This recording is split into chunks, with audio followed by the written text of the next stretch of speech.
I have the pleasure of teaching today, and what you're about to watch is a half butterfly instructional via a classroom setting of actually teaching. You'll get to figure out how to build up from chest to chest half guard. You will get to figure out how to utilize a butterfly hook after you've attained one. You can attack the upper body and the lower body through a myriad of different positional exchanges, and hopefully this helps you get out from bottom position being like a fish out of water, hopefully. There you go. All right, let's get started. Finally, Jake pulled his finger out. NASA, you're easily the best option for Uke. Based on the lessons that we've been learning coming back from America, you're starting to see the popularization of the split squat style of passing method, and then that's leading people down a channel of getting into chest to chest half guards, which isn't usually obvious, especially in beginner ranks, for being such a dominant position.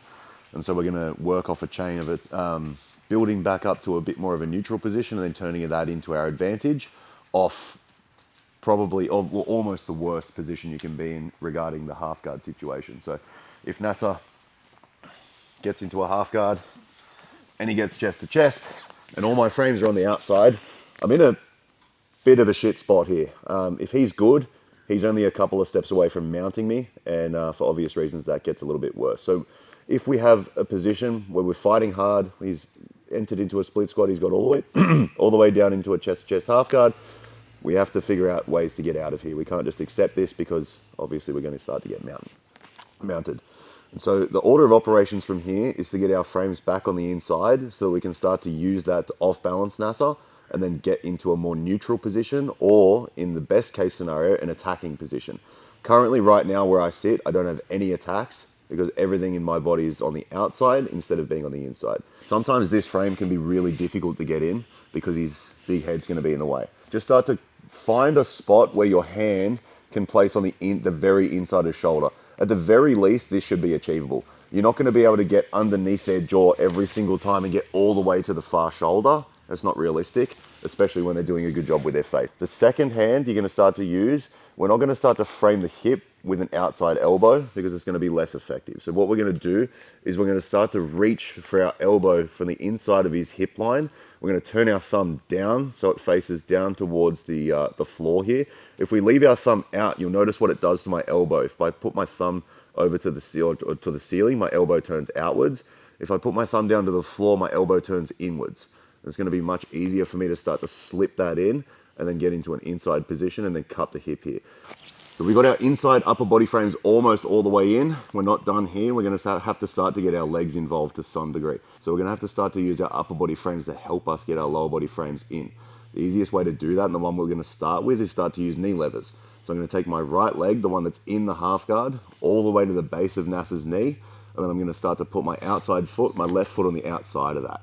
This is going to do two things. It's going to give me a little bit more space at the hip for my left leg to start to be introduced, and it's actually going to help me bring my left frame all the way in across to the shoulder line.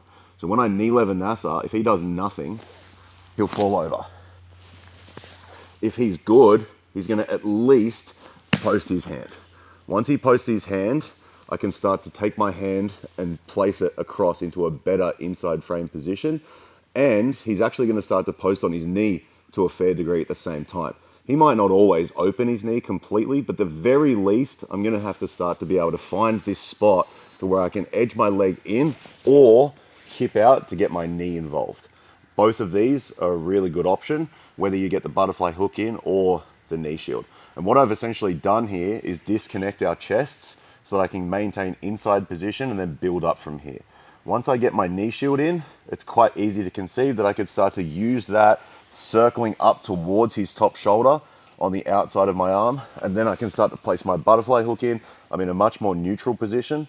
I've disconnected his advantage of having chest to chest, and now I can start to attack from here. So on the left hand, I'm going to find the small space in between his chest and my rib cage, just in front of his face. If I try to go directly under the front of his face and he does a good job at connecting his ear to my shoulder, it's going to be quite difficult. I'm only really ever going to get here. So I can stop there for now. I'm going to take the right hand or the outside hand underneath the crossface and start to turn my thumb down towards the floor so I can easily shift my elbow in between his leg and my rib line.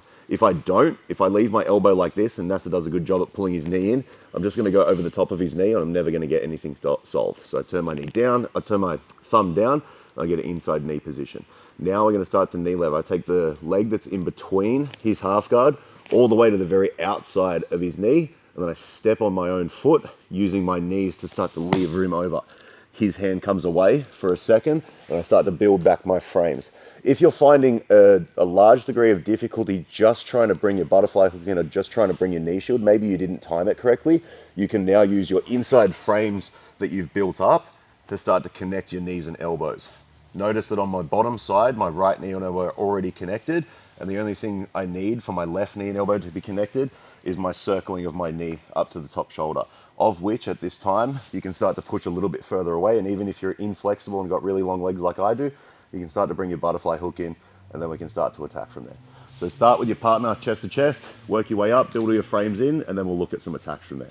We do a good job, we get inside frames, we get all the way to a butterfly hook, and now we're in a pretty decent position.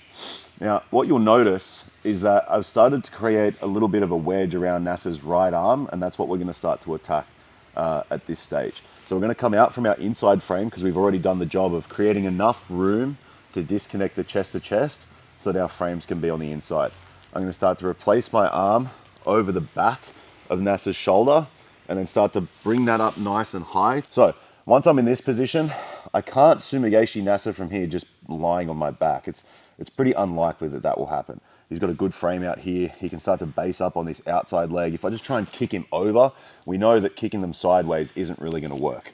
Depending on the weight of your partner, I'm also not gonna be able to generate enough force from my heel being compressed to my butt like this if I want to take him in a 45-degree manner, which is correct for Sumigaeshi. So if I just lay down here and I try and kick and heave, and I'm a lot stronger and a lot bigger than Nasser, but even then that wouldn't be energy efficient for me. You right there, wiping your nose on my thumb? Did everyone just see that? That contacted my thumbnail. I respect it, but fucking hell, some professionalism. So what we're gonna do from here is we're gonna preemptively take what will become a really nice cup on the elbow. We're not gonna go for it straight away. We're just gonna keep this inside real estate. Because if I don't, I take this away, I can give Nasser a crossface underhook. Now, against butterfly half, that's not the worst thing in the world, but we're kind of going backwards a step. So keep this frame inside. What I'm gonna do is start to perform what's called a forward shift.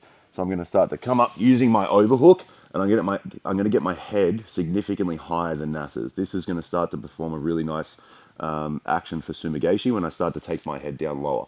Now, I'm gonna come off that inside frame, I'm gonna go down to the elbow. Don't pull your training partner's elbow when they're posted like this. White belts do this all the time where they armbar their fucking opponent. Don't do that. Cup and then rotate in so that you're not putting any tension in the elbow backwards. Once I'm in this position, Nasser's got absolutely no ability to keep himself up. Obviously, if I take him directly 90 degrees, he can start to post on his foot and give me some trouble. If this happens, no problem, you just continue taking him over the top corner. So what I'm gonna do here is I'm gonna take a drive leg with my bottom foot, take my toes in the mat, and I'm gonna start to lift. I'm not kicking with my left leg. At no point does the angle at my knee change. I'm just gonna continue to use my drive leg. I'm gonna look over the corner of where I'm taking him, and I'm gonna slowly start to take him up and over the top. If he brings his knee in between my ass and his chest, which he can because he's very flexible, I'm gonna simply extend my left leg completely and then sit my hips back as I claim mount. We take our left hand out, we come out and around over the back of the armpit here, and I punch my thumb knuckle into that midpoint of my chest, and then I shrug my shoulder. I've got my inside frame so he doesn't just cross face me and ruin this entire expedition here. Do you want to wipe your nose again? Yeah, there you go. So we're going to start to perform a forward shift. What I do is I rock back a little bit and then I start to come up, raising my head up above Nasser's. I take this inside frame, I cup the elbow, I pull it all the way to my hip, and then I start to turn 45 degrees. He can post all he likes, but I'm not taking him out that direction, so it's going to be effectively useless. I'm going to keep my head above his. As I take my drive leg in the mat, I raise my hips all the way up and over, and then if he decides that he wants to bring his knee through the middle, I simply extend, place my left foot down on the mat, and now I can come into a full mount position. Let's give that a go. I miss Nasser. He was away for a little bit, and he's a space engineer, and I asked him, where were you, space? And he said, yes, without blinking. That was good by you. So let's say we get to this overhook position in the same sequence. we've got our inside ties, and we're about to forward shift, and NASA, for whatever reason, realizes we've been lazy with his hand, and he decides to limp his arm out. We can preempt this if our hand is going to be lazy. Well, there's only really a couple of things they can do.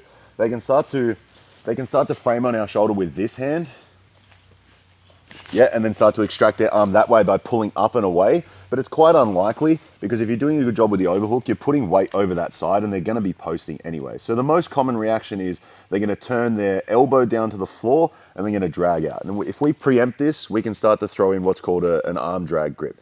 You'll notice that I don't really have a lot of use for this left hand because I'm already going to be wrist deep in the back of the armpit. If I was doing a normal arm drag, I would need to be able to put the wrist inside the line of the elbow. But because NASA's dragging out the way that he is, which is the correct way to do it, he's already going to be doing that by proxy. He's already going to be in this position. So I don't need to use my left hand at this stage.